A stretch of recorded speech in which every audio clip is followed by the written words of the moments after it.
Bem-vindo ao programa Hora do Estudo Bíblico, com o doutor e professor Lehmann Strauss. Este estudo é o resultado do tempo pessoal com o Senhor, da experiência de ministério pastoral e das conferências bíblicas do Dr. Lehmann Strauss, que nos instrui e encoraja com o ensino da Palavra de Deus. Agora com você, Hora do Estudo Bíblico, na apresentação de Aurélio Campos.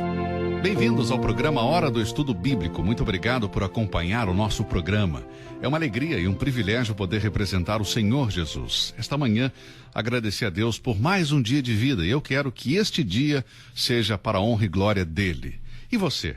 Você tem alguma meta ou objetivo neste dia para honrar e glorificar a Deus? Eu espero que sim.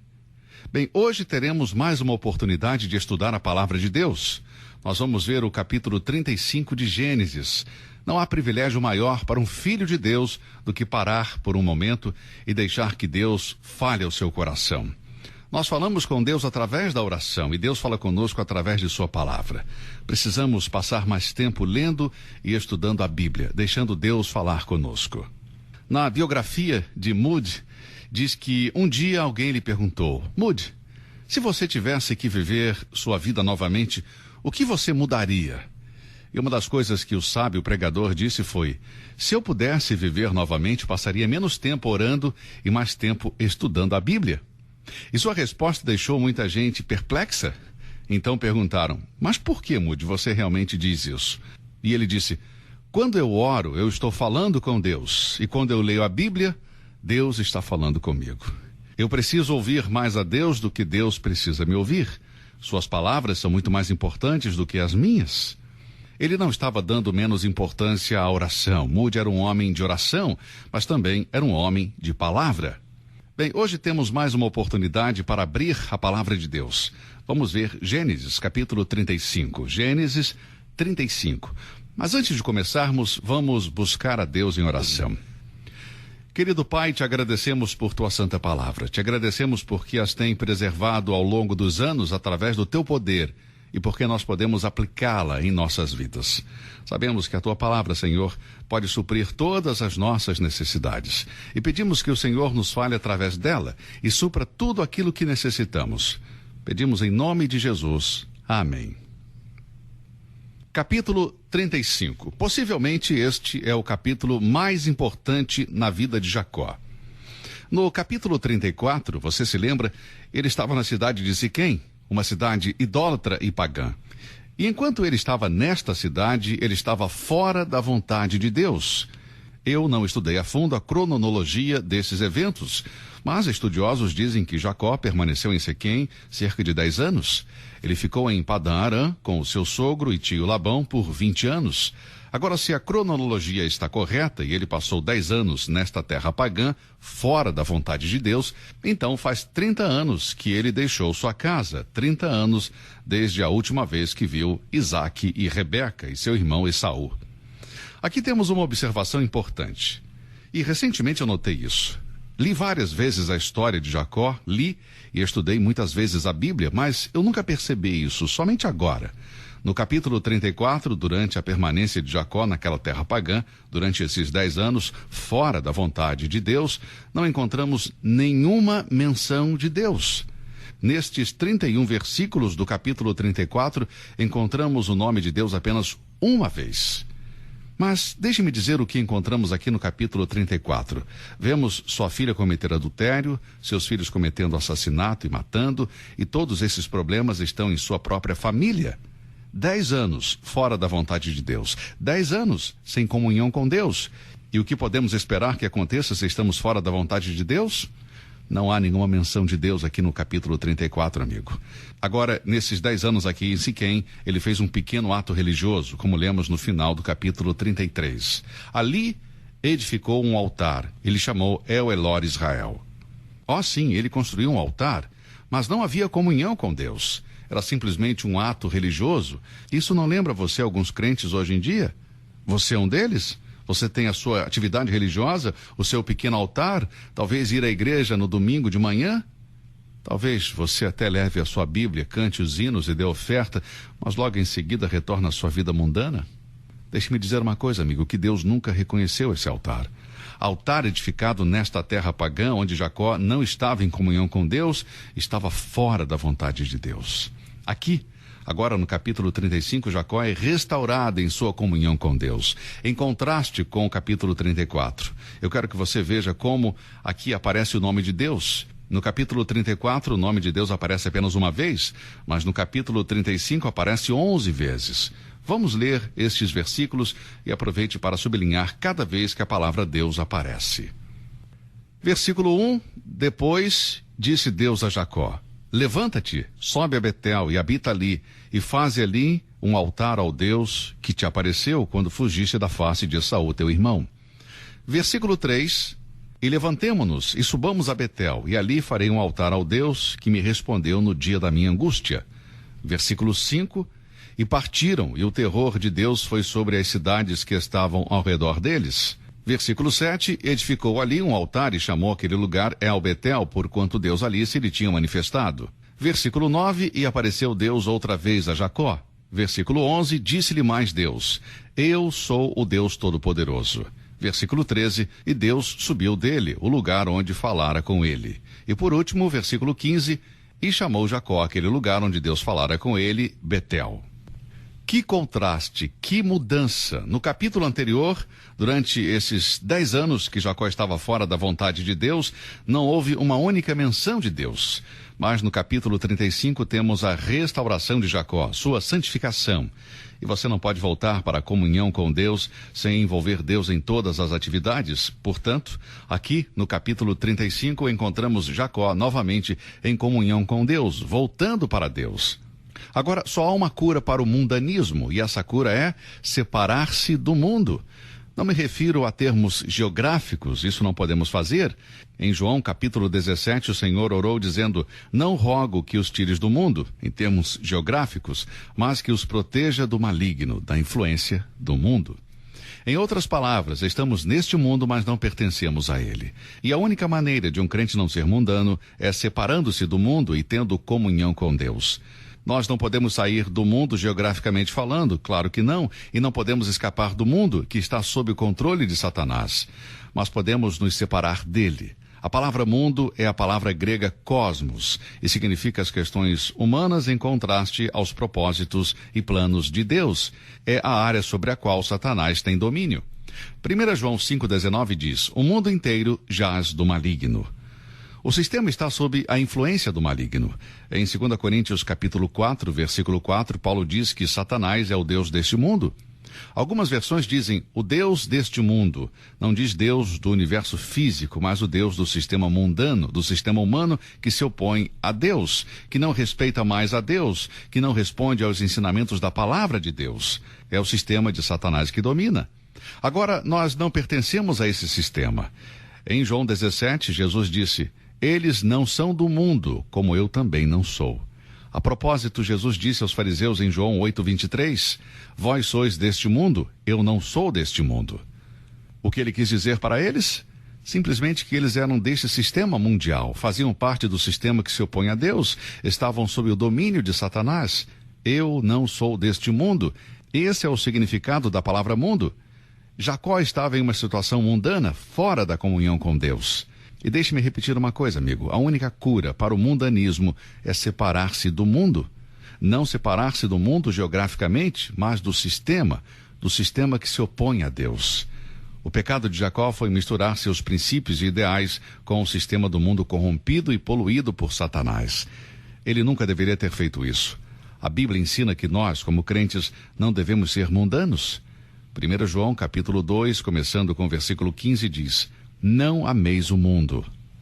Isso não se refere ao universo físico, mas ao sistema do mundo, às questões humanas que estão sob controle satânico. Não ame o mundo, nem as coisas que estão no mundo e tudo que está associado ao mundo.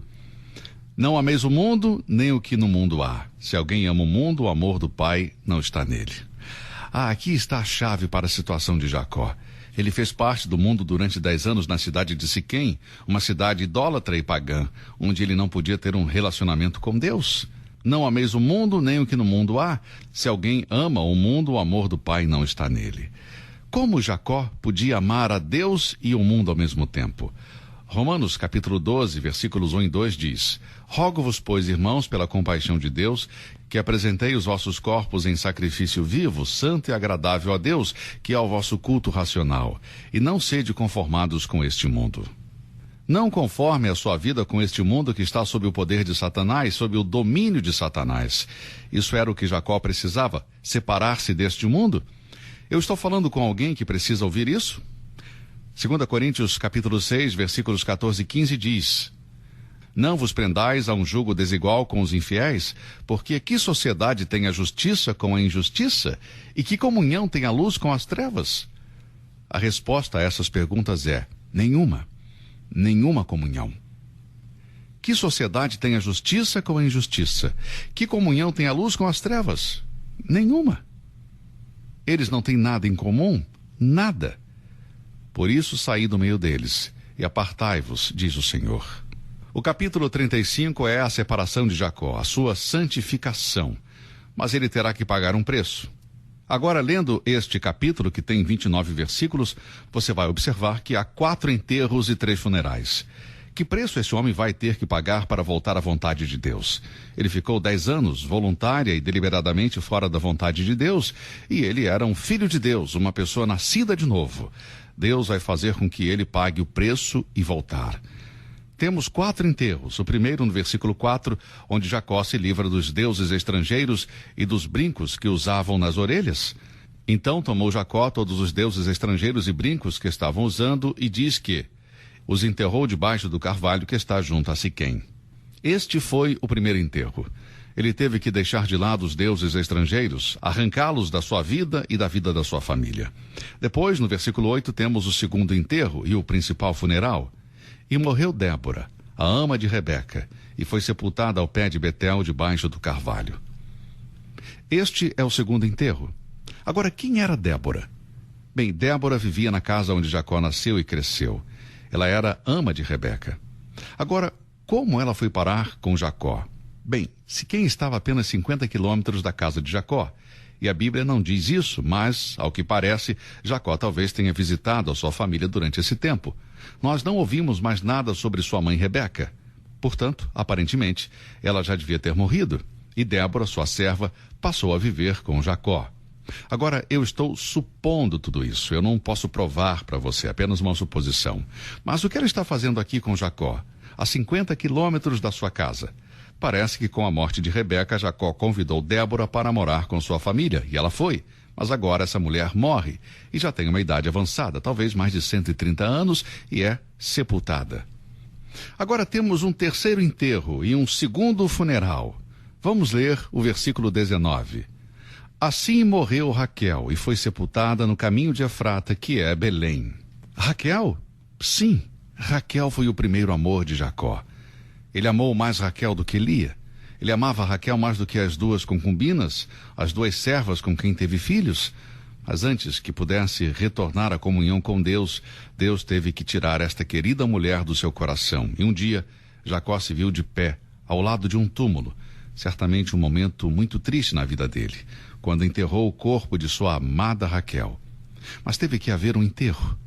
E depois há mais um enterro e um funeral no versículo 29. Isaque expirou e morreu, e foi recolhido ao seu povo, velho e farto de dias. E Esaú e Jacó, seus filhos, o sepultaram. Então nós temos aqui, neste capítulo, 4 enterros e 3 funerais. Você sabia que Deus fez tudo isso? Deus foi o responsável por tudo isso, amigo. Você poderá dizer: você está dizendo que Deus causou a morte de Débora, Raquel e Isaque? Sim, isso mesmo. O tempo que vivemos está nas mãos dele, nas mãos de Deus. Se eu morrer hoje, é porque chegou a hora para mim, Deus me chamou para casa. Oh, sim, Deus pode determinar o tempo da nossa morte. Deixe-me ler alguns versículos de Deuteronômio, capítulo 32, começando com o versículo 9. Porque a porção do Senhor é o seu povo. Jacó é a parte da sua herança. Achou-o numa terra deserta e num ermo solitário cheio de uivos. Cercou-o, instruiu-o e guardou-o como a menina do seu olho. Como a águia desperta a sua ninhada, move-se sobre os seus filhos, estende as suas asas, toma-os e os leva sobre as suas asas. Assim só o Senhor o guiou, e não havia com ele Deus estranho.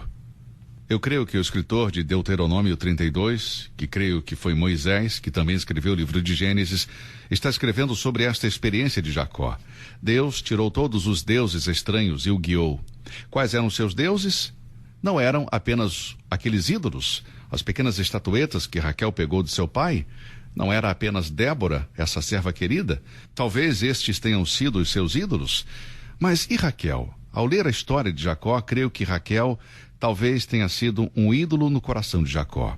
E Deus teve que enterrá-la. E o seu pai Isaque, já bem idoso, a quem ele mentiu e enganou. Sim, Deus teve que levá-lo também. Deus precisou tirar tudo que era obstáculo para que Jacó voltasse à comunhão com ele. Depois de 10 anos nessa cidade pagã, finalmente Jacó estava pronto para ouvir a Deus. Amado, lutar com Deus é um negócio perigoso. Não é sábio flertar com o mundo. Talvez eu esteja falando com alguém hoje que diz ser cristão, mas é somente um religioso. Talvez você tenha um altar semanal, domingo você vai à igreja, mas você é uma pessoa mundana. O resto da semana, no seu trabalho, na sua vida social, nas suas finanças, está tudo misturado com o mundo. Você faz parte do sistema que é dominado por Satanás, desculpa dizer isso, um sistema humano que está em oposição aos planos e propósitos de Deus. Será que eu estou falando com alguém assim hoje? Você sabe qual é a resposta? Bem, vamos voltar agora para o nosso capítulo, começando com o versículo 1. Deus disse a Jacó: levanta-te, sobe a Betel. Betel? Sim, ele tinha que subir, em termos geográficos, mas em termos espirituais também. Sobe a Betel. Por que Betel? Ali foi onde Jacó se encontrou com Deus pela primeira vez, quando ele fugiu de seu pai e seu irmão Esaú 30 anos atrás. Foi em Betel que ele viu em seu sonho a escada com os anjos subindo e descendo e a voz de Deus no topo da escada. Foi ali onde ele se encontrou com Deus. Ele tinha que voltar para o lugar onde Deus começou a trabalhar em sua vida. Sobe a Betel. Não era somente uma subida geográfica, amigo, mas também implicava subir espiritualmente. Você que me ouve agora, quando voltamos para o lugar da bênção de Deus, sempre há uma subida, é um terreno mais elevado. Você tem subido a Betel?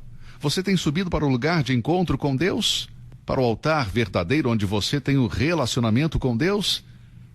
Depois disse Deus a Jacó: levanta-te, sobe a Betel e habita ali, e faze ali um altar ao Deus que te apareceu quando fugiste da face de Saul, teu irmão.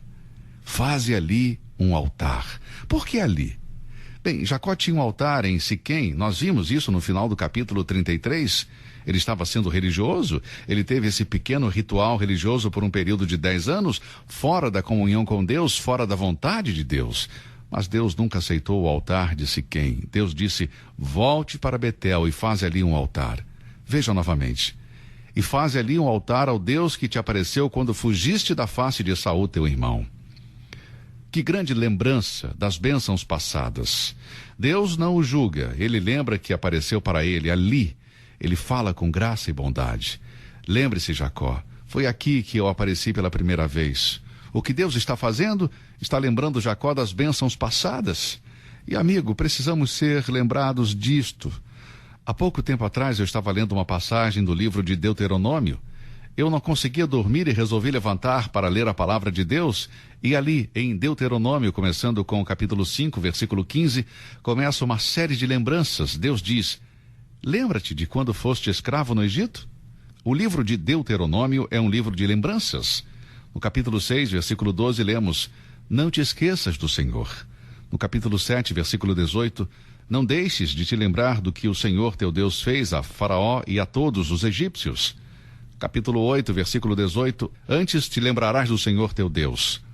Capítulo 9, versículo 7, lembra-te e não te esqueças. E ao longo do livro de Deuteronômio, somos chamados a lembrar da bondade e da graça de Deus.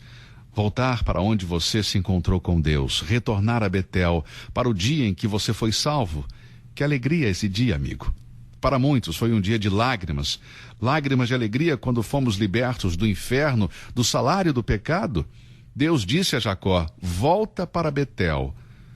Você está no mundo, em um sistema governado por Satanás, então volta para Betel. Edifica ali um altar, eu quero me encontrar com você.